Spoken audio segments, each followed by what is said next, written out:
দেখ, অনেকক্ষণ থেকে বলছি চোখটা ঘুমিয়ে যা, নাহলে ব্রহ্মদৈত্য আসবে, তখন কিন্তু মা কিচ্ছু করতে পারবে না। ব্রহ্মদৈত্য কে মা? তোমার ছোটবেলার বন্ধু? এক চড় মারবো। আমার বন্ধু কেন হবে? ব্রহ্মদৈত্য হলো একটা বুড়ো ভূত।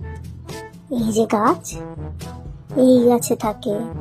দুষ্টু বাচ্চা ছেলে মেয়েদের একা পেলে খপ করে ধরে নিয়ে যায়, আর এই গাছের কোটরে আটকে রেখে দেয়। তারপর কি করে? তারপর আর কি করবে? বাচ্চাগুলোকে শুধু উচ্ছে আর শাক ভাজা খাওয়ায়, মায়ের কাছে যেতে দেয় না। বেশি কান্নাকাটি করলে খড় মুটকে দেয়। বাপরে, সত্যি এই গাছে ব্রহ্মদৈত্য আছে? হ্যাঁ, আছে তো। তুমি দেখেছো? হ্যাঁ তো, আমার কাছে এসে বলছিল, উঁচাই দুষ্টুমি করলে আমাকে জানাবে, আমি নিয়ে